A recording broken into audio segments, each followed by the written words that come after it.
mind just giving a quick introduction about yourself? Hi, okay, so my name's Claire. I've recently graduated from the University of Exeter in the UK and I studied maths.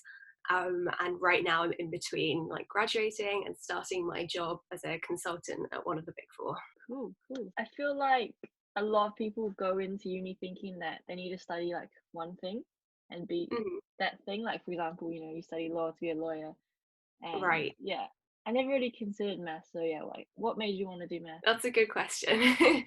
I think for me, it was about keeping doors open and also studying something that I enjoyed. There were kind of two components to it. So yeah, maths was just a subject that I really liked at school. And then on top of that, I really didn't know what I wanted to do for my career. And I know with maths, you can kind of go into a lot of different things. So that was a big part of it as well. Cool. Yeah, like, would you mind kind of expanding, like, what skills do you think you learn and what are some like possible career options? Yeah, sure. So maths, it's such a varied degree. That was a lot of what appealed to me about it, that there's so many branches you can choose to go down. So for example, I'm personally going down the kind of data science, data analytics route at the moment.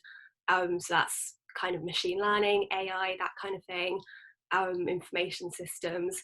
And then there's, for example, statistics. It's a huge branch of maths, which kind of applies to most businesses, whatever industry you're in, you usually need someone who's kind of the numbers person who can deal with Right, the yeah. statistics and that kind of thing. So that's a really broad area that you can go into. And then cryptography, that's a really cool area of math. That's what I did my master's dissertation on. And that's like code breaking and encryption and that kind of thing. So really important for like governments and online banking and that kind of thing. Finance is a huge one as well. Finance you can Yeah. go into when you study maths. So yeah, so much. There's probably loads I've not mentioned as well. Cool, cool. Yeah, awesome. And you went to Exeter, right? Yeah, So, yeah, right. how did you decide on that uni? And like, did you ever consider going anywhere else? Yeah, okay. So in the UK, for anyone who's watching who isn't from the UK, Yeah. the way it works is that you apply to 5 universities in your last year of school. And then of those five, like depending on which ones give you offers and all of that, you pick two as like your final choices. You have a first choice and a backup. And for me, Exeter actually wasn't my first choice. My first choice was a university called Warwick. But it had a really high offer. The offer was 3 A stars, which is like the highest grade you can get on A Wow. levels, and I didn't get that. So Exeter was my backup choice. But both Warwick and Exeter, like they're both campus universities, and Exeter just has a really good balance of like city life and campus life. I loved the range of societies they have available. Yeah, I just thought it was a really good fit, and obviously it's a great math department, which is like the main reason I chose it. Right, true, true. Yeah, and I guess like being kind of based like on campus, did you find it easier to make friends, or did you still kind of find it hard? Yeah, I mean, I think it definitely helps being put in accommodation with fellow students. That's how I made friends to start with. And then just going to lectures and making friends there. But yeah, definitely, I think when you live on campus, you're kind of, you're all thrown together in this new situation, and it's much easier to meet people when you're living all in the same space. Yeah, I think like because I've heard people say when they're in big cities, like for example London, it's actually harder to make friends. Right, yeah. Yeah, cool, cool. So yeah, what's the accommodation like? Was it like halls or flats? Yeah, yeah. So in first year it was halls. My first year accommodation was not my favorite place that I've ever lived. But I think that's just kind of part of the experience is that you sometimes live in some like not like luxury Yeah. areas. But yeah, it wasn't bad. But my first year accommodation, like my room was fine, but I shared a toilet and a shower with 14 people. Oh So like wow. that was yeah, like one Like shower. one shower. Yeah, Okay. one shower between 14 people is quite Yeah. extreme, but I think that's one of the most I've ever had. Having to share one shower usually is not Yeah. that many. But then after that, I shared a flat with a couple of my friends from university, and I basically did that for the whole rest of my time at university, and that was really great. That's probably the thing I miss most about university is being able to experience it and just live with friends. Yeah, right. So I'm wondering, like, did you have a part-time job at all, or like, do you think it's manageable to work while you're studying? Yeah, I mean, so I personally had a volunteer position in my third year of university, just for that one year. And I think it really depends on your, you know, your personal situation. It depends on your workload and all of that. For me, it was just a 1 hour a week that I had to be there in person, and then like about another hour a week of preparation for that volunteer thing, because it was a volunteer running sessions for first years, helping them with their tutorial sheets and that kind of thing. So it wasn't a massive commitment time wise. I really do admire students who do part-time jobs that have a higher time commitment, because I really know how much of a workload university is. So anyone who can balance a part-time job and that, it's really impressive. But yeah, I think it can be managed. I've seen people do it, but I definitely think it's also, you know, impressive. It's not something that you can just like, you know, do. I think it Right. takes a lot of organization. Yeah, yeah, sure. So I guess it probably changed like every semester, but what kind of was like a general schedule for you, like during the term? So with maths, it's quite a high amount of hours of contact hours, they call it, which is hours that Yeah. you spend in lectures or in tutorials, that kind of thing. So, oh gosh, I'm trying to remember now, because my final year was a master's, and that was a little bit less. But for my master's year, I'd say maybe between 10 and 15 hours a week of contact hours. And then in my first to third years, it was more than that. But yeah, so I know that doesn't sound very much if you're in Yeah. school, but for a degree, that's on the higher end, I think, of the amount of hours that you spend. And then yeah, my kind of daily schedule was I usually had between 1 and 5 hours of lectures or contact hours in a day, and the rest of the time was just in the library or studying at home or studying in cafes, like just studying the whole rest of the time. Cool, cool. Yeah. I know you also did like an internship. I think a lot of students like try to get summer internships. So do you have any advice, or like what was your experience kind of finding a job? Yeah, so my internship application process was, I didn't really know what I wanted to do. So for me, it was kind of Yeah. a way to figure out what I wanted from a career, to start, you know, seeing what my options were.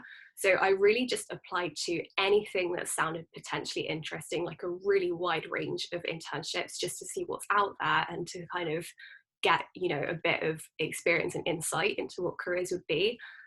So I ended up applying for, I don't know, like 20, 25 internships, and I got one of them, which Oh, sounds like really? really, yeah, it sounds like really little, but that is Yeah. just the way it is. Like you get rejected for a lot, and I think that's something you have to learn to deal with when you're applying for jobs and internships. But yeah, in terms of the application process, and I don't know if I'm the best person to give tips, but I think for me, just the fact that I applied for so many, it gave me a lot Yeah. of practice on doing like the testing, the interviews, so that yeah, when I got to the end of the internship application process for the one that I really wanted, I just had all of that experience already, so it was easier to go through the process. But yeah, that's just what I would say, is just, you know, apply to a lot and don't be disheartened by rejection.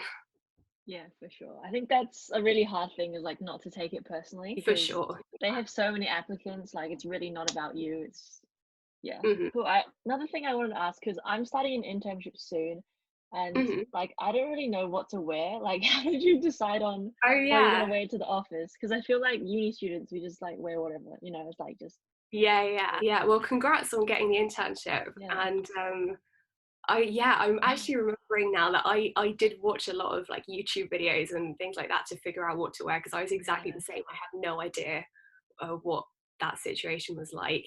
But yeah, I wore a lot of like blazers and button-up shirts and like a lot of kind of loose trousers. Like, you know, I Yeah. wasn't in a completely formal suit and tie kind of Yeah. situation, but like sort of formal-ish. Like yeah, I'd say a button, like a shirt with that's button up, and some kind of formal-ish trousers, that kind of thing is mostly what I wore. Yeah. I think it depends on the company. I'll probably see what the other people are wearing and then try and like Yeah, for follow sure. it. I'd say on like the first day, I kind of went a bit more formal, Yeah. like just to be on the safe side. And then once you've seen what everyone's wearing, then you can just, you know, match your style to theirs. Yeah.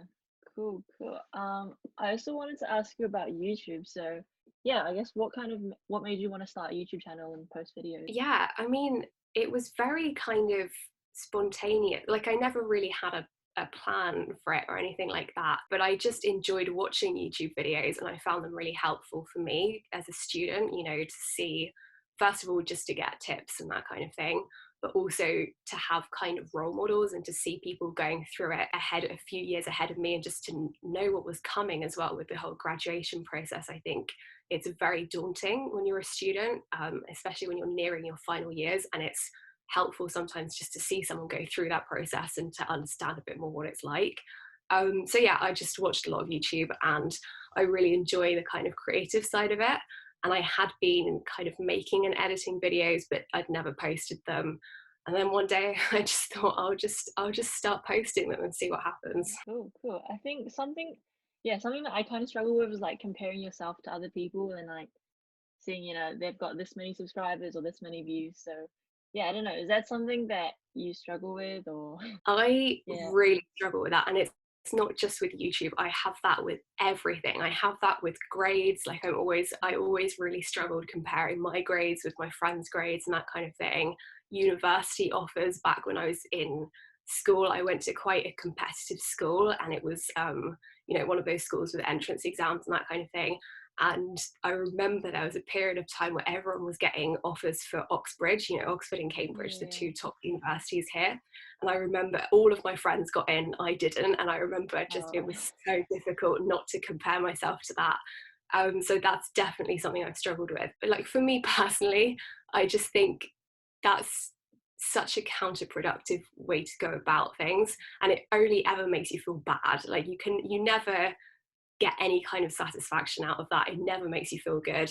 So I really try and not think about that. I try not to focus on that.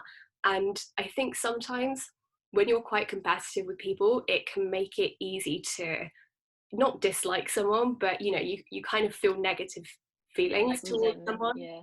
Yeah, exactly. And I think that's also really counterproductive. I think you get a lot more out of YouTube, or you do better at university or that kind of thing if you're supportive of people, and if you make friends with those people who are doing well, and you work together rather than trying to seeing them as competition. I really do struggle with that. I understand if people are going through that. I went through that as well. But yeah, I try not to look at subscriber count or anything like that. Yeah. When people are doing better than me, I'm happy for them, and I work with them, and I ask them, how did you do it? Tell me. And I say the same with anyone with me. Like if anyone wants to know how I got my grades or whatever, I don't compete with me. I will tell you how I did it. Yeah. I want them to do it as well. Cool. Yeah, that's some good advice. Because I know you make a lot of vlogs on your channel as well. So, because I feel like they're quite personal. So how do you kind of deal with like putting yourself out there, but also not like oversharing, if that makes sense? Yeah, I think it's important to have clear boundaries with yourself on what you're going to share and what you're not going to share. So for me, I was always very clear that university life and my kind of graduation journey and internships and finding a career and that kind of thing, that's something that I wanted to share, because I felt like I had something to say, and I felt like I had an experience that could help other people, or the kind of thing I would have liked to see when I was starting out. So I kind of decided early on that that was the part of my life that I wanted to share, because I thought there was value in sharing that.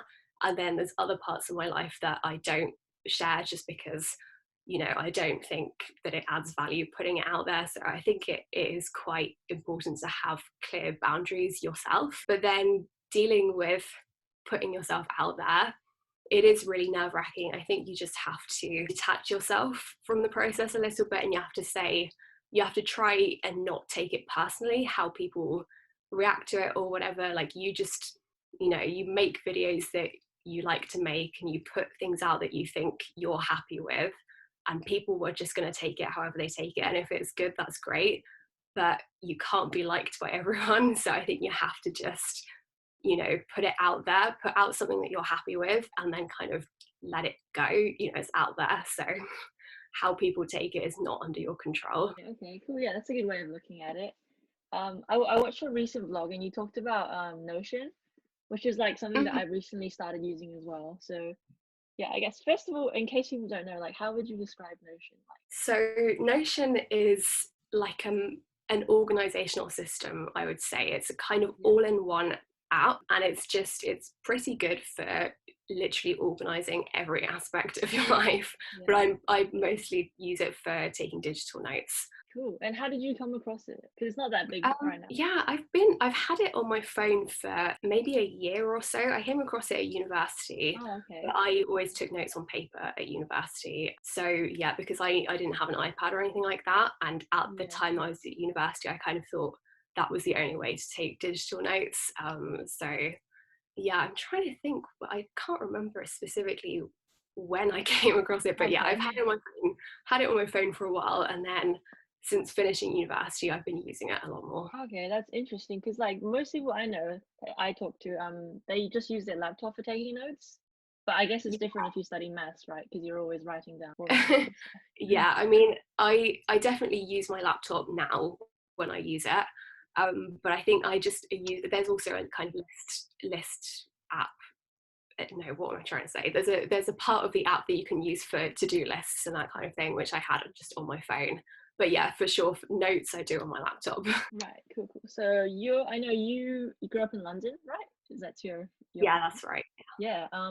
Do you have any favorite spots or like places you'd recommend people go? Oh yeah. Yeah, I know Hang it's on. hard because it's like This is a probably a lot. This lot. is a lot of pressure because Yeah. any Londoner watching me is going to be very scrutinising about it. Yeah. Some good spots in London. There's some gardens called. I never know if it's the Temple Gardens or the Templar Gardens, and I'm sure every Okay. time that I say it in a vlog, I'm like, I know someone's going to correct me and it's going to turn out to be the other one. But basically, they're these gardens that are kind of behind Fleet Street and the Strand in that kind of area of London. Mhm. And it's where the Temple Church is, which is, if you've ever read the Da Vinci Code, you know, the Dan Brown books, it's where like the finale of that book is set. And it's really nice, quiet gardens, literally Nice. right in the middle of London, right by the Strand. But to get to them, it's all little alleyways, so you kind of have to know it's there. So it's a little bit of a secret. Right. Okay. Cool. You also like talked about Netflix, so yeah. Do you have any favorite shows at the moment? Yeah, I recently watched The Queen's Gambit on Netflix. Oh It's yeah. funny that you should ask that because I actually had a work social the day before yesterday, and I was asked the same thing. I was asked what Netflix Yeah. shows I was watching, and I kind of went, "Oh, there's something about a chess champion." Like Mhm. everyone on the call was like, "Oh yeah." So yeah, I think that's a big one among recent graduates apparently. But yeah, that one was good. Cool. Yeah, I haven't seen it yet. I do like playing chess, so I think it could be interesting. Mm. Like, what is it about Yeah, that it's girl? about a chess champion. Yeah, it just kind of follows her whole life, like from the age of about 9 to the age of about 20 or 21, and it's just this chess champion going through it. You don't have to know how to play chess or Yeah. anything like that to enjoy the show. Okay. Cool. Yeah. Well, I think that's pretty much it for today. I know it's getting late there, so I should Yeah. probably just end it here. Yeah, I'll leave your links down below so everyone can go follow you. Oh, thank Um, you. Thank you for having yeah, me. no worries. Thanks for coming and yeah, see you later.